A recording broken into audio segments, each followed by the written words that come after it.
But now I don't see those cobbles and curbs. I don't hear the blues anymore. Rough Trade is giving away a third of the first 3 months of the Rough Trade Club plus new music membership exclusively to 101 Part-Time Jobs listeners. Become a member of Rough Trade Club New Music and you'll receive the Rough Trade Album of the Month straight to your door every month on exclusive vinyl pressing with exclusive bonus material. Club members have received exclusive pressings of albums from Sufjan Stevens, Sprints, The Last Dinner Party, Julie Byrne, and Over Mono, just to name a few, this past year alone. Sign up using the promo code CLUB101POD and you'll get the Rough Trade Album of the Month, English Teacher's excellent debut album, This Could Be Texas, on exclusive Galaxy Gold for a third of the usual price. Here's English Teacher on a recent episode of 101. How many opportunities do you get to write a debut album and have all of this, sport behind us? I don't know. I really like the idea of holding the bar as being like classic songs. You only get one shot at a debut. Don't want the album of the month but still want all the benefits? Sign up to the standard tier using Club 101 Pod and you'll still get the first month free. You'll also get free shipping on all orders, 10% off the bar and on secondhand vinyl in store, and exclusive access to sold out Rough Trade events. So don't hang around. Go to roughtrade.com/club and sign up with the code CLUB101POD. That's CLUB101POD and claim money off the album of the month, English Teachers This Could Be Texas, today. This offer's available to UK residents only.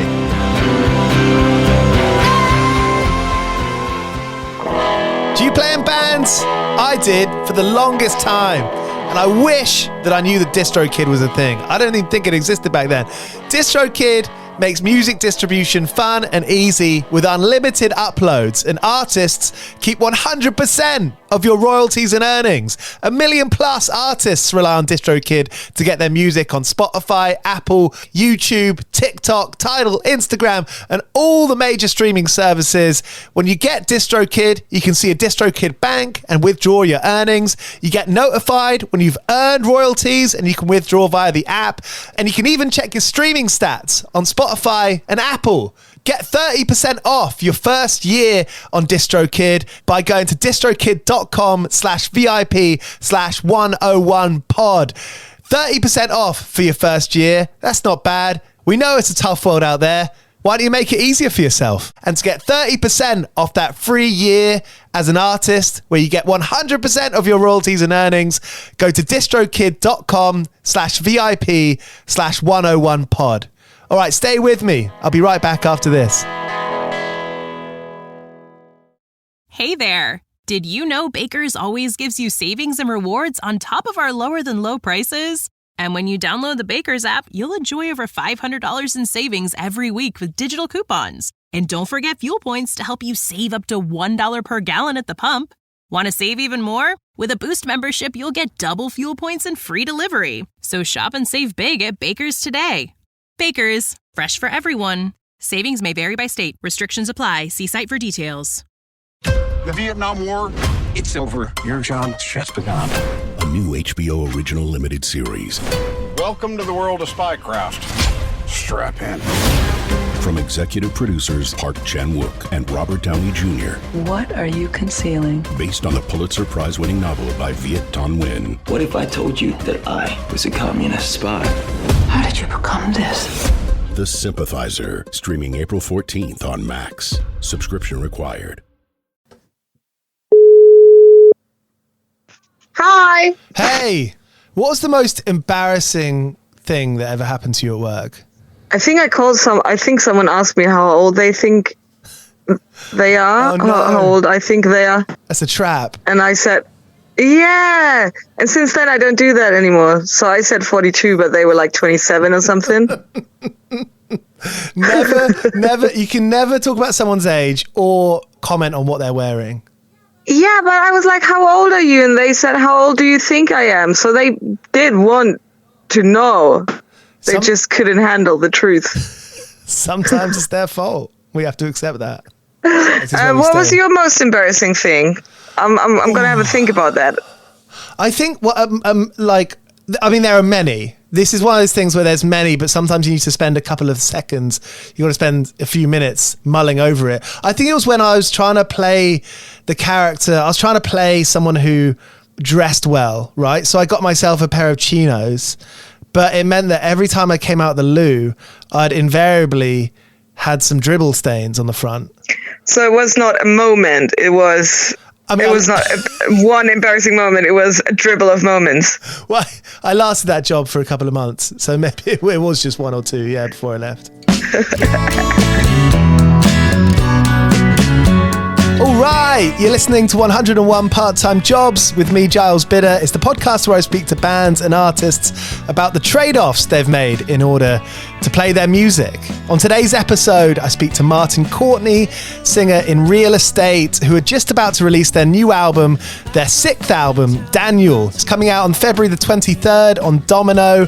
The New Jersey natives recently shared their new single, Water Underground, in tandem with a music video inspired by the Nickelodeon sitcom The Adventures of Pete and Pete. Really nice video, brings back this nostalgia, endless possibilities of the day ahead kind of feeling. It's laced with a kind of everything flows kind of thing. You can hear a bit of Teenage Fan Club, a bit of Norman Blake. I'm a big fan. Martin told me about his relationship with being in real estate, how the album before Daniel, the main thing that came out in 2020, was all about him sort of tussling with the idea about being a full-time artist and what that means. And that's exactly what this podcast is about. I want to get under the skin and find out exactly what makes people tick, especially in a time when being an independent musician is probably the hardest it's ever been. If you enjoy this podcast, make sure you subscribe. You can do that by heading to 101parttimejobs.com, and you can subscribe on Apple or Spotify or wherever you're listening to this. I appreciate you. Thank you for being here. I think this is a conversation worth having. I think it's funny. I think it can be sometimes a bit real, but above all, it's human. That's what I'm trying to do. Make human connections and hear some stories that we wouldn't have heard otherwise. Coming up in the next couple of weeks, we got episodes with The Chisel, Everything, Liquid Mike, Folly Group, and we've got a handful of live shows too. We've just added a second night to Joe Talbot from Idols at Signature Brew later on this month. The 24th sold out pretty quickly, and so just today we've put on a second night on the 25th. There was a big waiting list for the 24th, so I think the 25th will sell out quite quickly, but worth going to have a look and seeing if there are any there if you'd like to join us. On the 7th of April, we'll be at Bush Hall with Bob Villan and Bex. Cheers to our sponsors, 2000 Trees Festival, brilliant medium-sized festival in Cheltenham, just a few hours away from London on the train. This July, Gaslight Anthem is headlining on the Thursday. Manchester Orchestra, Gouge Away, The Mysterines, Hot Mulligan, Teenage Wrist, loads of amazing bands confirmed for Trees this year. If you want to get your tickets to that, head to 2000trees.co.uk. Introducing Ampolo, the new app for musicians. Using AI stem separation, play along to any song, improving your practice and performance. Record audio or video and connect with musicians all over the world. Collaborating and creating together. Think Google Docs meets TikTok, but for musicians. There's a huge range of video and audio editing tools, and the best part, it's free. Download today and make your mark. Ampolo, made for music. Ampolo supports 101 Part-Time Jobs. It's a free app if you're on iPhone. Great way to learn songs, to play along with bangers you already love, and connect with other musicians. Go and get Ampolo from the App Store today. Okay, here is Martin Courtney and me in discussion here on 101 Part-Time Jobs. 101 Part-Time Jobs. I mean, Photoshop in bands. Flyers, record artworks. Was that something have you deliberately not learned Photoshop in the way that maybe it's a good idea to deliberately not learn how to drive? So, okay. Well, first of all, when I was in high school and college, I was in like a million different bands, and I would always make the flyers for the shows and stuff. But I did it, old school with an X-Acto knife and like old National Geographic magazine, cutting out little pictures, literally like finding a cool font in an ad that had all the letters that I needed and then cutting out the letters one by one and like arranging them. Yeah. So I was more analog. And then And then now I do use, there's this, I wish I knew how to use Photoshop, but instead I use this really crappy, but it's not crap. Actually, I will plug this app. It's called Fonto. Okay. Yeah. And I use it on my phone.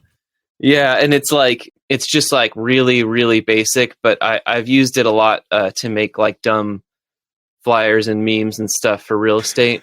Yeah. And now with like in the I don't know when they implemented this, but on the iPhone, like it's really easy to just like hold your finger on a person and remove the, like it'll like remove the person from the photo. Yeah. So yeah, it's getting easier. I'm glad I didn't pay for graphic design school or something. Well, that was the time I nearly went to graphic design school because I was so obsessed with playing in bands. And, when I moved to this small town and I was brand new there, I was immediately attracted to the punks. And, on reflection, I think that was because they were doing interesting stuff. Yeah. They could have been any kind of music, maybe, that I was like, oh, these people are interesting. They're booking gigs, they're traveling to gigs, they're playing in bands. And my first thing was making flyers for local bands. They didn't ask for it. I just did it. Right. Yeah, I always loved doing that. Yeah. I mean, that's kind of almost like a very specific example of what I've carried through with me in life, which is kind of being more interested in music, like than the average. Lots of people are interested in music. To do that extra thing where you feel so involved in it and you're like, I have to do something about it. It's not really a choice. If anything, it's kind of like a condition. Yeah. And I'm not kind of like, announcing myself as some big music person, but it's just like, that's interesting, isn't it? When you like something enough where you just can't really do anything else. Well, yeah, that's why I'm 38 years old and still playing in a band. Why you're here? Yeah. Cause I can't do anything else for sure. And this is it. 101 part-time jobs. When I started off 3 years ago, I was interviewing friends of friends about the side hustles they're working between tours, between making records, how they are saving up money. And now I'm interviewing people like yourself who do music for, your main thing and have done for a number of years. And what is the most interesting thing I think about it is that hustle, I mean, tell me if I'm wrong, that hustle never stops. No, it doesn't. In fact, yeah, it's, I mean, we have a record coming out in February and this past year, and past few years and including right now, I'm like as broke as I've ever been. I have no money, right. It's bad, like and maybe that would be surprising to people who from the outside who are like, oh, this is a successful indie rock band. But I mean, I think people are more aware now that like, there's very little money to be made in music and it sucks.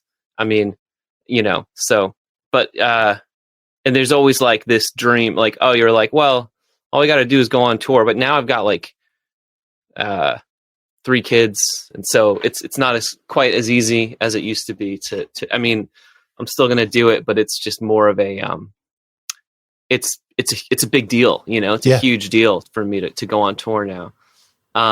And it's like a big sacrifice for my family, so, yeah, it's not easy. It's not easy. And is right now, I mean, thanks first of all for being like candid and saying, there's that ebb and flow of money comes and goes. A wise person once told me. Yeah. And is that because in the lead up to Daniel, your 6th record coming out in February, are you in that kind of financial position right now because you're between records and you've just made a record, so there would have been expenses? Also, you haven't gone on tour because you haven't had anything massively to promote. Yeah. In the most recent future, is that why? Is that kind of how the numbers come down to why right now isn't a massive moneymaker time for you? Yeah, I mean, it's mainly the fact that we haven't been able to tour. I mean, we put the last record we put out was in February of 2020, and we were going to do this whole, that was going to be like a big year for us, and then obviously that didn't happen. Mm-hmm. So yeah, like the past few years have been way less at like, this cycle of like, I mean, ideally, and it doesn't always work out this way, but ideally you put a record out, you tour a lot and you make some money, and hopefully you make enough money to carry you through till the next time you make a record, and then you repeat the cycle. But yeah, this time that didn't happen. So it's been tighter. And luckily between then and now, my wife had already been in school to become a nurse like before COVID. And then, it was just a kind of a, not really a happy accident. There's nothing happy about it, but at least she basically got out of school right as I was like starting to not be able to work as much. And so we were able to kind of keep going, but it's basically that. It's just, it's been a really, really not very active past few years for the band. It's interesting. I live with my partner and she went to full-time work at 16. I'm 32 and I got my first full-time job 4 years ago.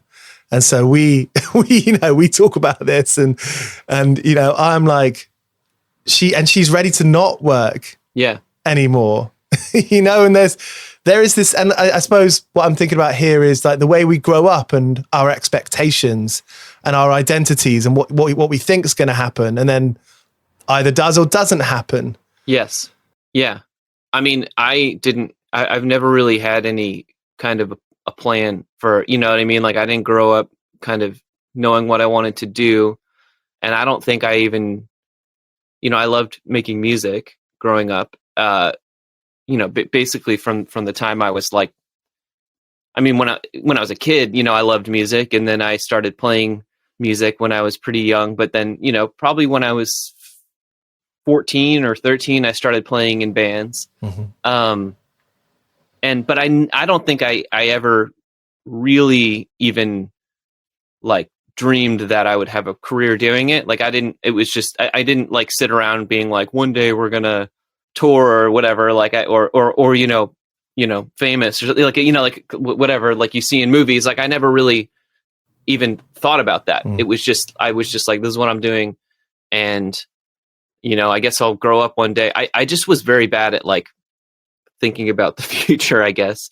And then, then I went to school and went to college and didn't really, I went to like a weird college where I didn't really have to choose a major, and I just took a bunch of random classes and kept playing music in bands. And then I got out of college and was like, what am I going to do?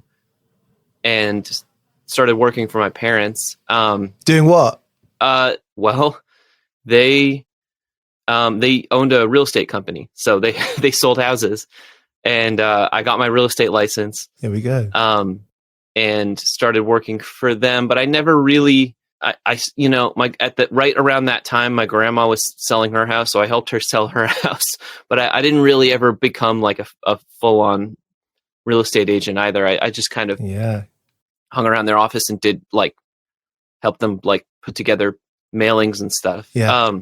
But I also, right at that same time, I got out of college, and my friends and I from high school who would play together, we were all living back in our parents' basements again. We were 22 years old, just out of college, trying to figure our stuff out. And we started playing music together. We started this band, Real Estate. And within 6 months, we were also in a position at that point where we were like, well, we can tour. Like we can book our own tours. That's something that we figured out how to do in college. And like, we figured out how to, get in touch with people through MySpace or whatever and play house shows. So we took it more seriously than we ever took any other band we had been in. 'Cause we were like, well, now we're adults, so we can do whatever we want, and we'll just pool our money from our jobs to buy a really cheap van and like just go on tour. So, and at the same time, the band was starting to get more traction than we'd ever experienced with anything else. So, we were getting, written about online. And And did you feel that? Did you feel like buoyed by that? Were you all pretty pumped up by that? Yeah. Well, I was kind of just freaked out, to be honest, because it was my music, like they were my songs. And I was like, I like my music, but I couldn't imagine that anybody else did, or I was kind of just like, when people started people that I didn't know were reacting to it positively, I was like, these people have bad taste, or so. Or I was just like, I really was thinking like, people really like this. Like, this is garbage. Like, we make this in my basement on a 4-track. This is like not real music. But is that because you didn't put like your heart into it? Is that because you didn't put like, do you think you felt that way because were these songs that you were writing quickly and with not too much effort? No, I mean, I took it seriously. Like, I thought I mean, well, there were, some of it was kind of not tossed off, but it was kind of more like us jamming and I was definitely having fun with it, but like, and I definitely started taking it more seriously later as we like became a real bit, like once we were like on Domino, I was like, oh, I need to write real songs. But like the first record has, I mean, maybe that is true. Like, I was like, this is just us having fun. But yeah, I think I was freaked out that it was going to, like, I was very aware of the concept of like buzz, and like bands that kind of get buzz and then disappear. And I was like, we need to hold on to this. Like, we can't let this go away. Like, cause like, this is amazing, and so I was excited and also really scared for a long time, about that. But I'm just saying, I guess that like, initially what I was saying was I didn't really ever have a plan for what I was going to do with my life.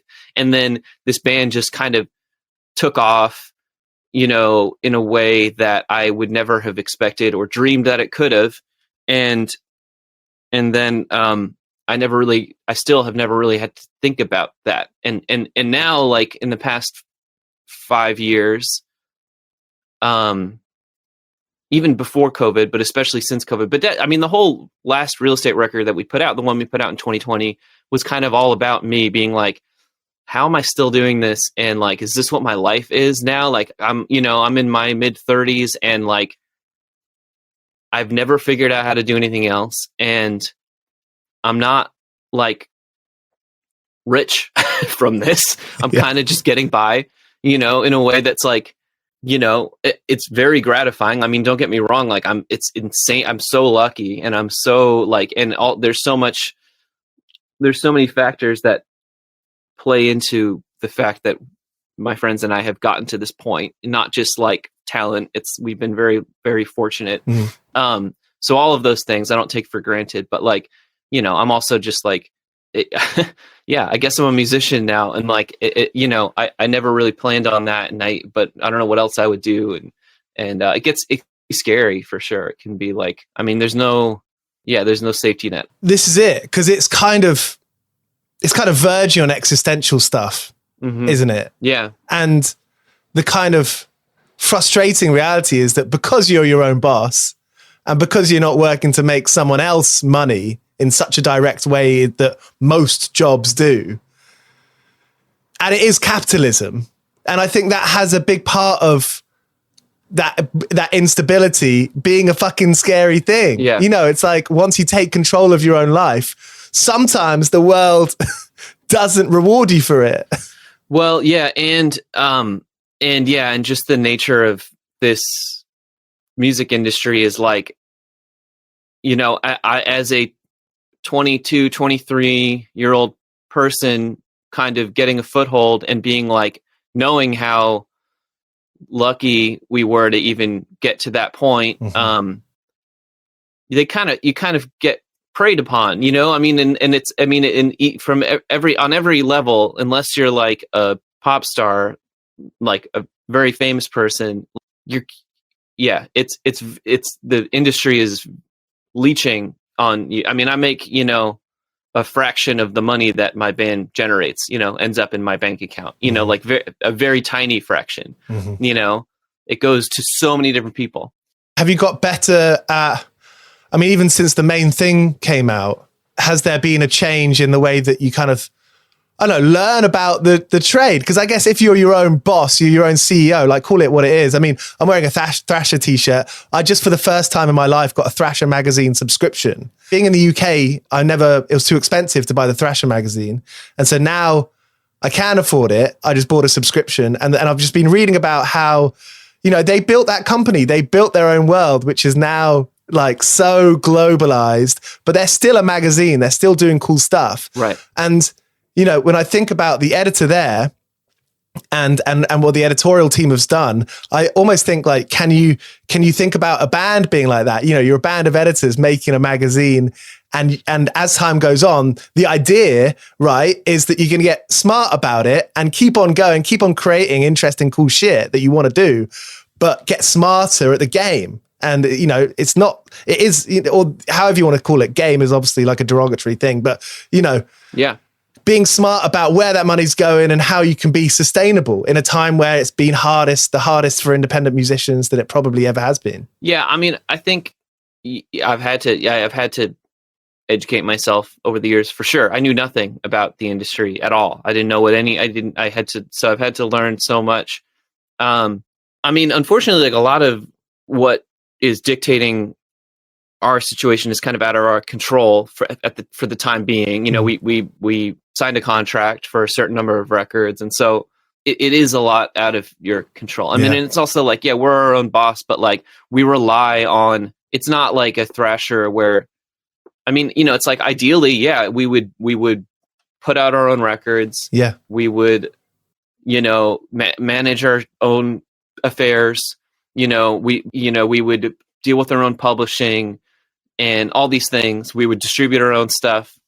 But it's very hard to do that without having a lot of capital, and also B, like having a lot of, you know, it's like a band like, I don't know, Wilco is kind of an example of a band that sort of like seemed to, at least from the outside, be pretty self-contained unit.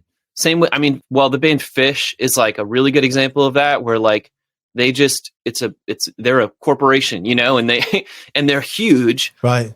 And they just do it all themselves. And so like, you know, you have to be very lucky to get to the point where you can set that up for yourself. But maybe there are ways of doing it on a smaller scale. I mean, the thing is, I also, like I said, I've had to educate myself over the years, but I've never been a very business-minded person. Obviously, I mean, you know, that's why like I try to work with people that are better at thinking about this stuff for me, because I'm, and I guess pay them to do so, because my strengths, you know, hopefully lie elsewhere.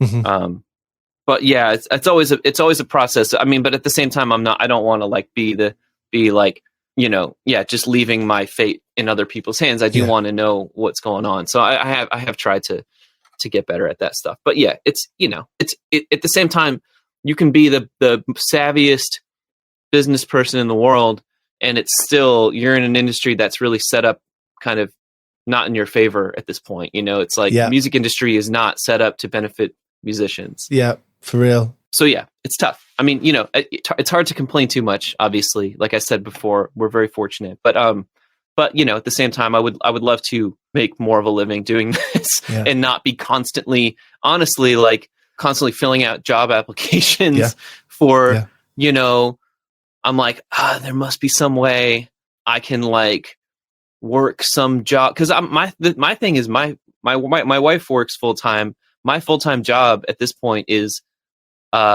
first and foremost, dealing with my kids, taking them to school, making them lunch, picking them up from school, taking them to soccer, you know, like doing all the things, making dinner, like grocery shopping. Like I just run the house, you know, that's my job.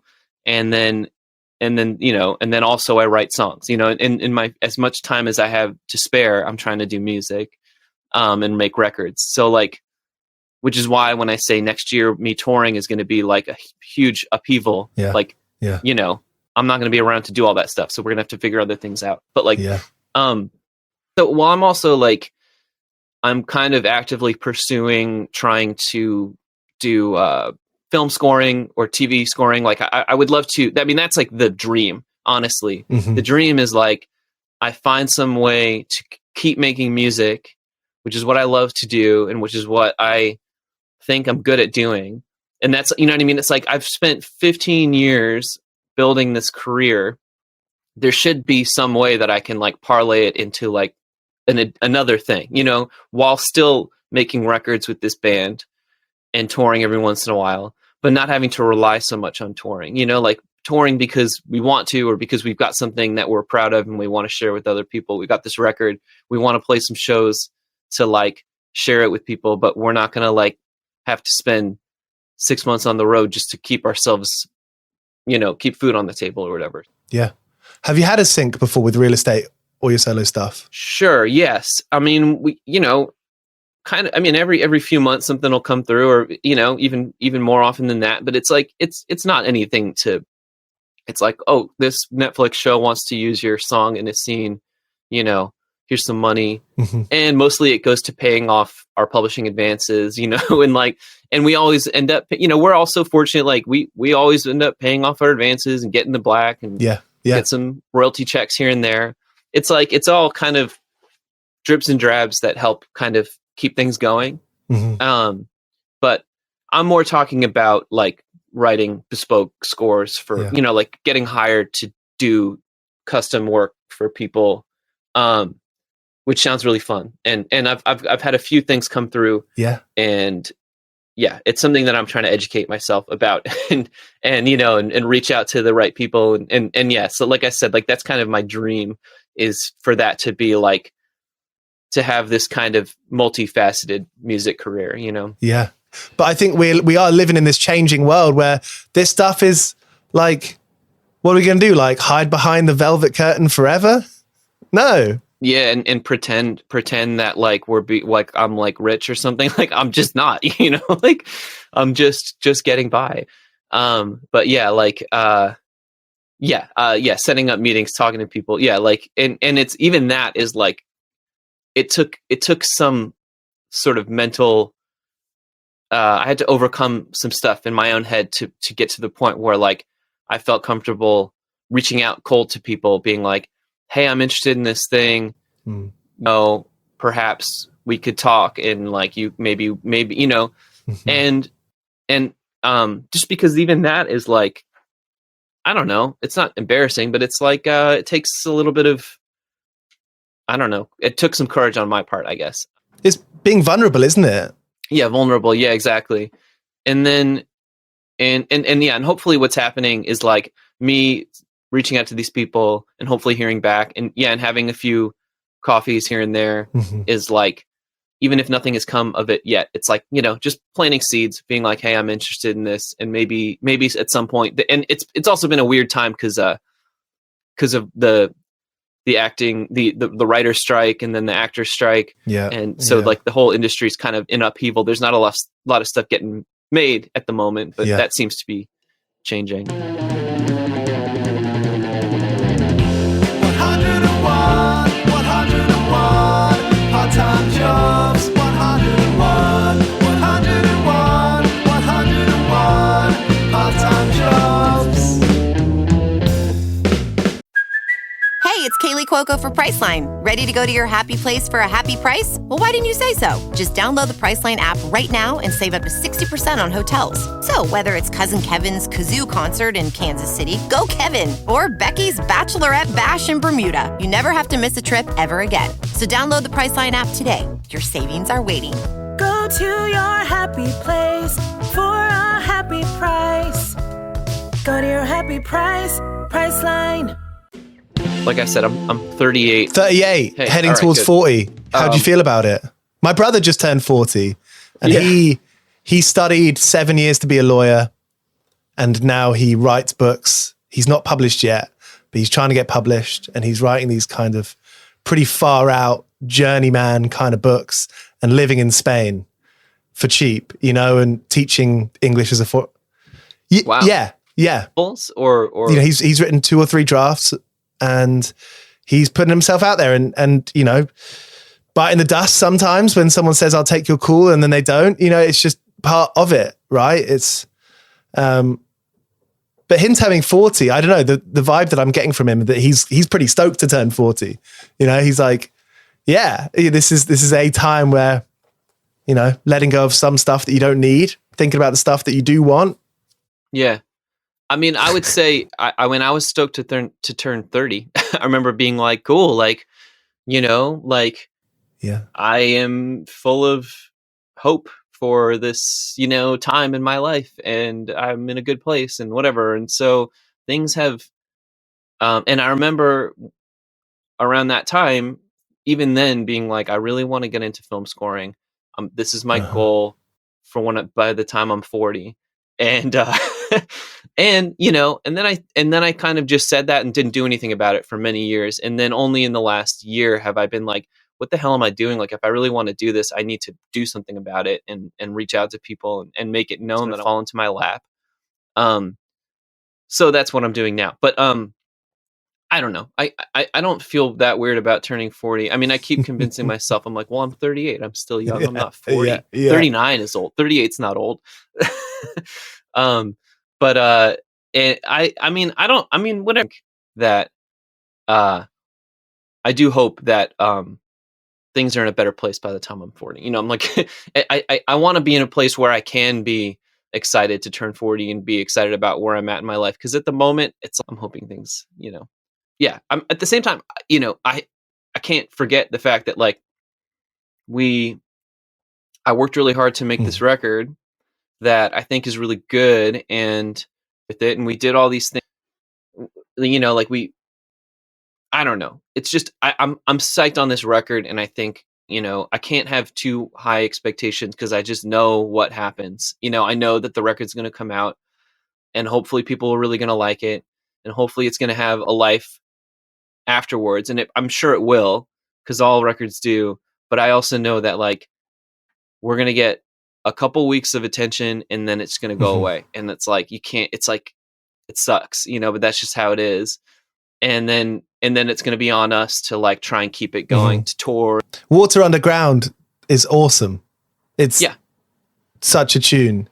And yeah, I feel for you. I like when you get that thing and you get the spotlight and you get the Spotify things and the DSP spotlights on Apple and Spotify.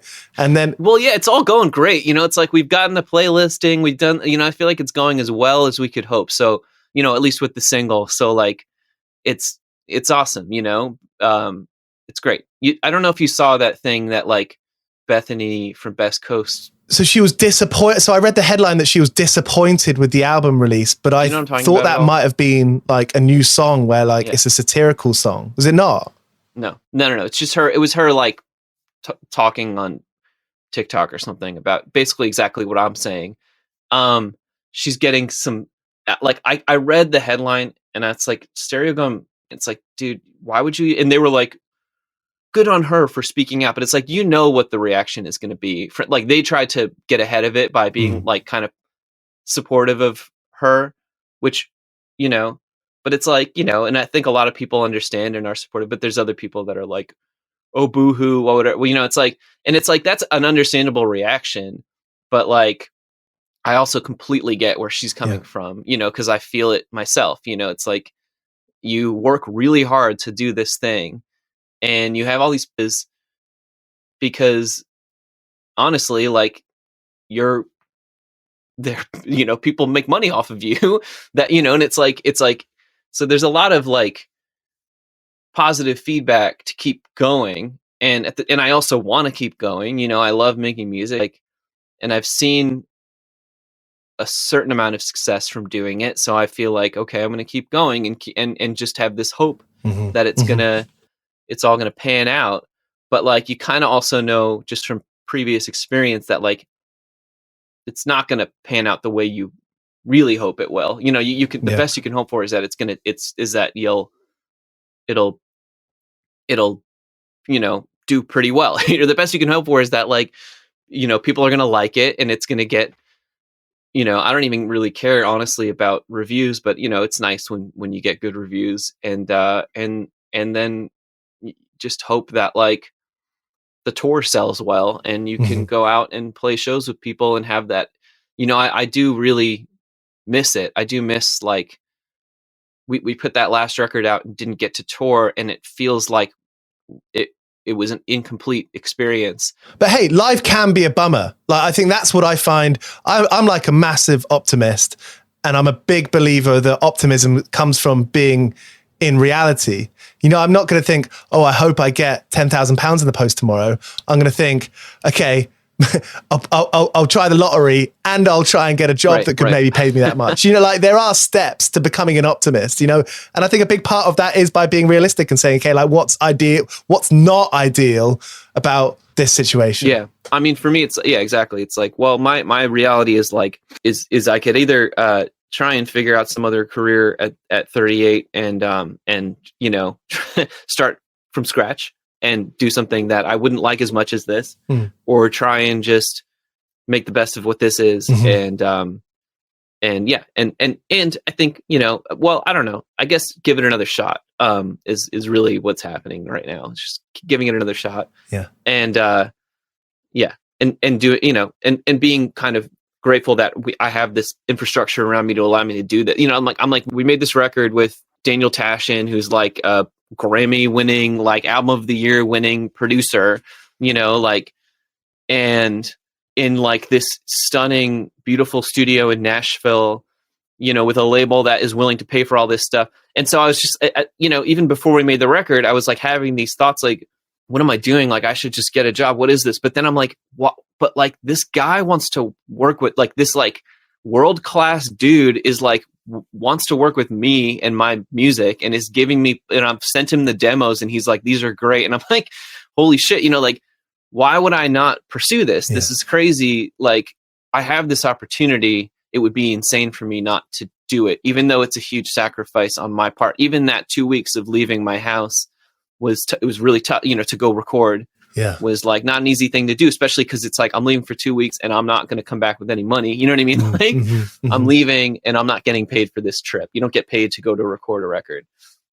So that just that in itself was like, it's worth it because who gets to do this? So few people get these opportunities. So like, yeah, I'm going to just give this another shot because I'm still in a position, I guess, where these opportunities are presenting themselves to me. So hell yeah. I do feel really, really lucky. Yeah. That's awesome, mate. This is about it's about connection and communication. Like from seeing that first pop punk band that made me want to like go listen to Pennywise until now where I'm listening to all kinds of stuff. And I don't know, I've got into like electronic music and like I'm listening to more dub than I've ever in my life. That's awesome. Like, yeah. I'm like, where does this joy come from? And it comes from that same gem that kind of keeps on giving. And that's the point of this. I think that's, I think that like, we're all connected on this kind of plane and that's fucking awesome. Yeah. That makes me want to live, Same. Yeah, no, I agree. Like it's just trying to, just never losing sight of that. Yeah. That like kind of love for music and the magic of making music. It's like, it's very special. Fuck yeah. Well, Martin, hey, thank you so much for your time. Thank you. But, I love to end these, working part-time jobs. There's always an awkward first day and there's always a couple of mistakes and gaffes. Sure. And you strike me as a very, a nice person, a kind guy who wants to, is up for working hard no matter what kind of scenario you're in. Can you think of any kind of mistakes or work gaffes that you've made, kind of fuck ups in the workplace that now you can laugh about? Well, okay. I mean, we didn't even talk about any of my jobs that I had, but like, you'll need to think. I mean, well, I used to when I was in college, I would deliver pizzas. I was like a pizza delivery guy. Yeah. I don't even know if this is a mistake. It was just me being an idiot. Like I would like sit in the bathroom, like you'd wait for an order to come in, and I would just like sit in the bathroom and roll joints and then like Classic. Go out and drive around and smoke joints and deliver pizzas and like listen to music. And it was great, but it was such a fun job. But I don't know. I think more than probably a few people like, cause it's like you're smoking in your car with someone's pizza next to you. like I think people knew what was up, they'd be like, huh, like, but so that's more just, it's kind of embarrassing to think back on. Teenage habits. And yeah. What are some of the more, I mean, I know we haven't talked about many of the part-time jobs here, but I mean, my line for this thing is like, the 101 part-time jobs of being an artist and like talking now about expectations and all the kind of jobs with what you're doing now. But that side of doing part-time jobs, I mean, what are the other kind of memorable jobs that you did? Either recently or when you were a kid, more when you were younger. Well, yeah, I mean, like I said, recently my job is just literally being a dad. And it's for any full-time parent, they will know it's takes up your whole life. In a great way, but it's a lot. But yeah, I had a time where I was selling greeting cards over the phone. Like I was literally like a phone. Like I sat in a cubicle at a computer with like a headset and sold greeting cards to people. Mm-hmm. Like they would call in. It was like a catalog. I did that for, I don't know, 6 months or something. And that was... How were you at it? I don't know if I was good at it. I don't know how you can be good or bad at it. Honestly, it's like, it's sitting there, like entering information into a screen. It's not like I was selling anything. Like it was like the people were calling in having already decided that they wanted to order, like this all, like, I don't think this would exist now. It's kind of silly. Like it's like, even at the time, like the internet existed, they could have just placed these orders online. But, anyway, I did that. I actually kind of liked it because it was so mindless. Like it's just, I didn't mind being in an office situation. Like it was kind of a, I don't know, it was a novelty. Mm-hmm. And then I did a lot of different delivery jobs. I really liked doing that because it's like, I love driving around and, listening to music and whatever, eating free food. Yeah. And then I don't know. Yeah. Like I worked for my parents for a while, like doing kind of mundane stuff in their office. And I don't know. I've had a few, I mean, like I've been, I guess, lucky that for most of my adult life, I've just done this band, and kind of felt guilty that I should probably be doing more. Cause if I was, I'd be making more money. Like I should probably get another job, but it's tough to be like, cool, I'm going to work here hey, can you hire me? But in 3 months, I'm going to be gone for 2 weeks. You know what I mean? Like I've always got something coming up. Yeah. So it's like, it's tough to have a real job. I mean, again, I'm always like trying to figure out what people do because I think I'd like to do it too. Like I would really like to make some more money. So I got to figure out what those things are going to be. Are you basically in a position that you're forced to lie? In my touring days, I had maybe 3 or 4 touring, years, and it was like, I'd just lie. I'd lie to every boss, every interview I had. And I kind of got bored of lying. I didn't like lying, Yeah. Lying being like, yeah, I'm around, and then just like piecing out or something. Yeah. Yeah. Yeah. Being like, hey, yeah, I am here and I'm going to stay late every day of the week and in 2 weeks bail. Yeah. I ended up, at the time I was like, this is cool. I don't care. But it left me with a bit of a bad feeling. Yeah. At the end of the day. And then you don't have you certainly don't have many references that you can call back on because people are like, yeah, this guy just left. Yeah. And you basically tick it. You're drawing a line. You're like crossing out places you can work next time. Yeah. Yeah, it's true. Yeah. You got to find either like, I don't know, maybe a very understanding boss that likes musicians and gets it. That's it. I mean, that's the dream. And it does happen. I mean, maybe that's what other people are doing. Yeah. Work in a place where other musicians work. And there's kind of a revolving door where no one's ever pissed off with each other. They're just accepting of it and positive about it even. Why shouldn't they be? Well, if anyone out there has like a job for me that I can do on my computer 4 hours a day while I'm on tour, please hit me up. So there was Martin Courtney from Real Estate here on 101 Part-Time Jobs. Thank you so much for listening. I hope you got something out of that. I hope you enjoyed it. Real Estate's new record, Daniel, is out next month. You can go and pre-order that from Domino Records right away, and you can catch him on tour coming up this year. Right, see you again soon. Thanks Olivia Swash for editing this episode.